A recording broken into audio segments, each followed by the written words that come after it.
Welcome. Oh, here we go.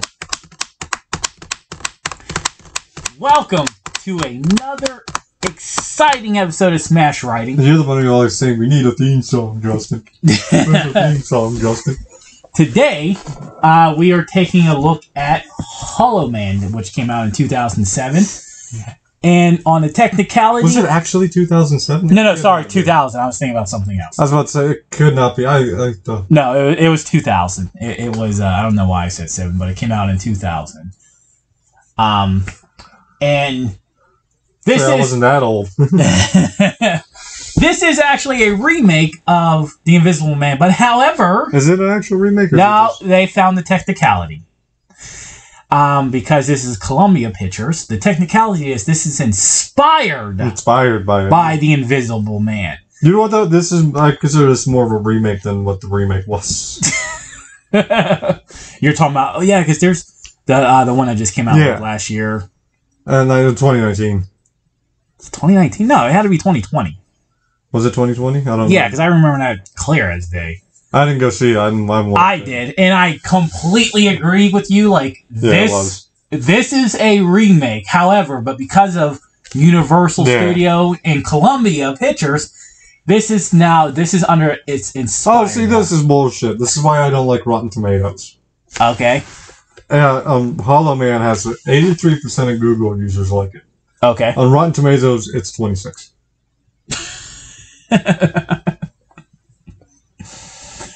That is true. That's why you're not a fan of Rotten Tomatoes. No.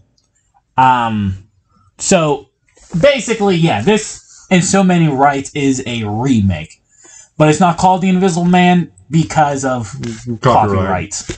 But basically, the idea is almost a spitting image. Yeah, it's a team that's trying to work on invisibility. And of course, the one doctor, Sebastian Cain, he is leading the way, and through the film, you see that they want to work on invisibility.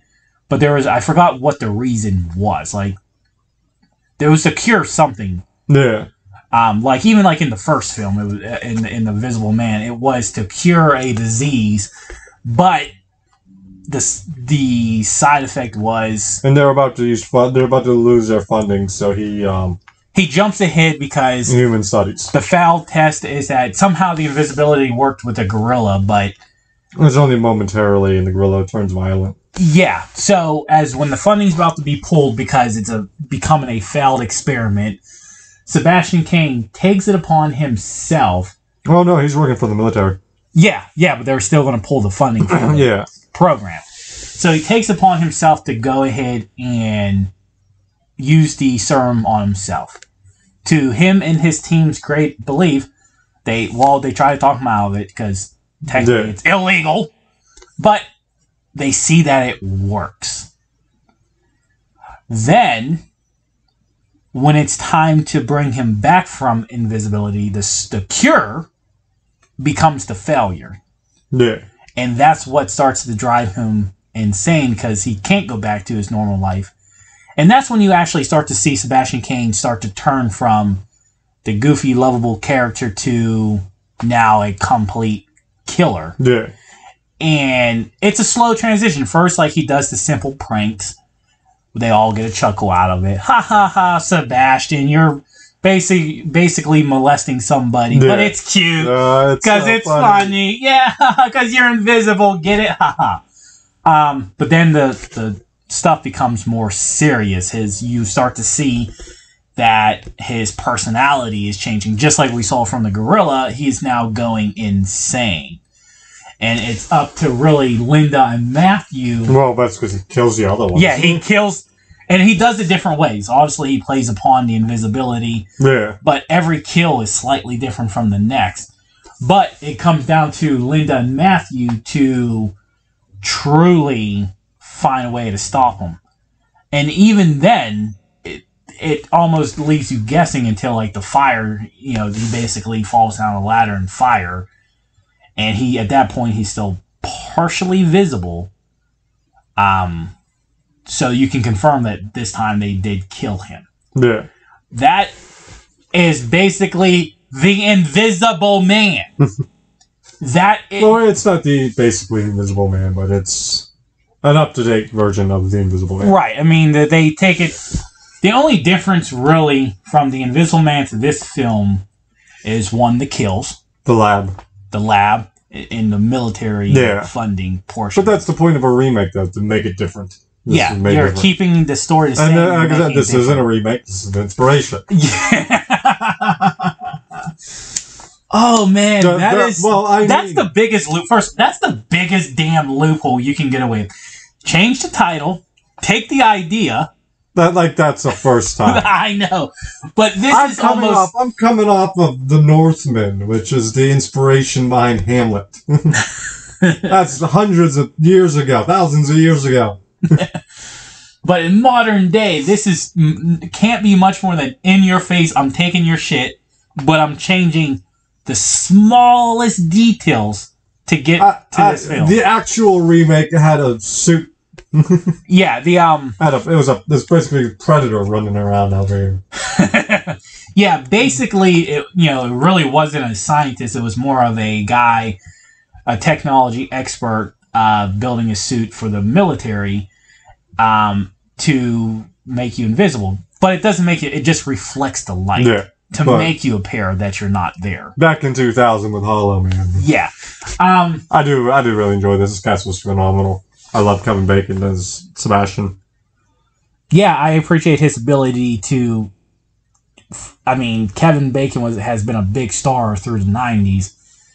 And basically, he's just a voice role after the first, 15 minutes of the movie. I loved his slow descent into madness here. Yeah, and I think, if you go back to the 30s film, he was just quickly like a dick, and then, it's hard to say if you're a dick and you're going into a madness, you really don't know where that line is. Yeah. Because either way, you're not liked.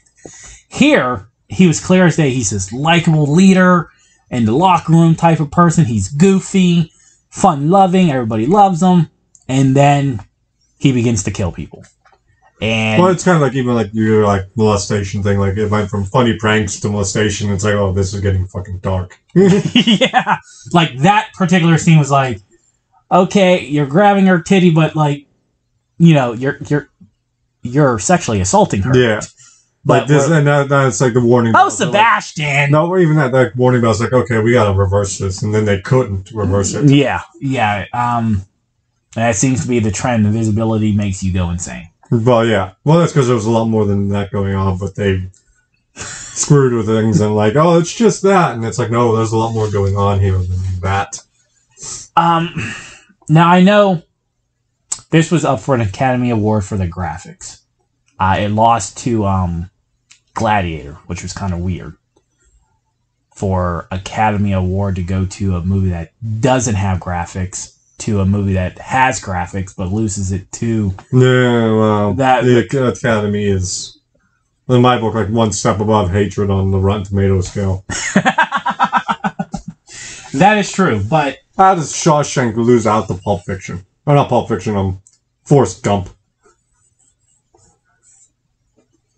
I mean... That's a question for another day. Yeah, that's a flip of a coin. But this one was kind of their whole concept of the movie was graphics. Yeah. You had to make them invisible. It was wonderful, too. Yeah. The budget... we were talking, we were talking about Spawn not being up to snuff. In 97, 3 years later, we got Hollow Man. And honestly, I think the budget was really... Well, no, they had about $50 million more to work with. So I get it. But once again, when you're making a movie that's going to need graphics and CGI, that's where your money needs to go to. You have, Kevin Bacon and Josh Brolin alone are big stars. Yeah. So they were probably going to get the bulk of the money, but they still had to dedicate it to making things float about. Yeah, because mind you, like I just said, Kevin Bacon's a big star, but physically, he's more of a voiceover in this movie. They had to mold the graphics to put him on screen. I mean, I know when they wrapped him, but when he took off the wrap, you had just... Well, and they probably put him in green suit.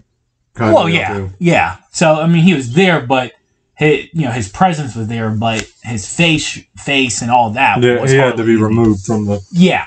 So they did well in the graphics.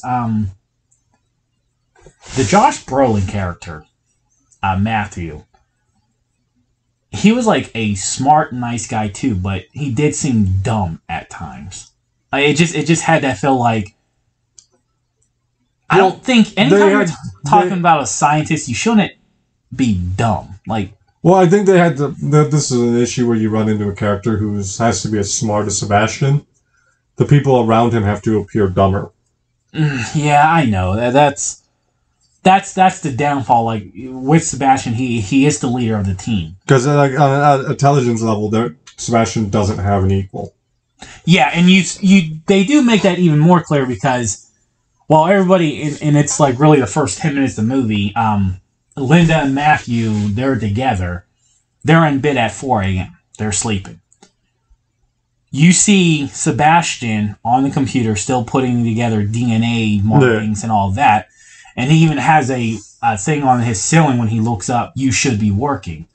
So you see that he is, at least in this particular sequence, he is more dedicated. Because at 4 a.m., we're all sleeping. He's over there working. I don't know about say dedicated, but driven, we'll say. He's just one track city going on with Sebastian. Yeah. But the cool thing is, too, at the same time, you do see that creepiness that does come out later and more because, he's there and he looks over his neighbor across the street and, their buildings are in line and she has her blinds open. She's changing. And he's watching her straight forward. Yeah. And, I mean, she closes the blinds and he's, like, disappointed. But he's still lovable. Like, it's not creeping. He's not a lovable situation. But you can tell, like, there's no harm in what he's doing in the sense, like, he's not going to go over there right now and, like, commit a crime. He's just like, attractive woman. Yeah, you don't have to look though. Like that's so fucking. You're okaying this because you're trying to make him out like he's not such a bad guy. He's just spying on this changing woman. But nevertheless, you do see his madness change that altogether. You see the predator that he is come out because now he can get away with this shit. And it feeds his ego, and then his ego blows up to, like, he can do no wrong. Yeah, we're getting power!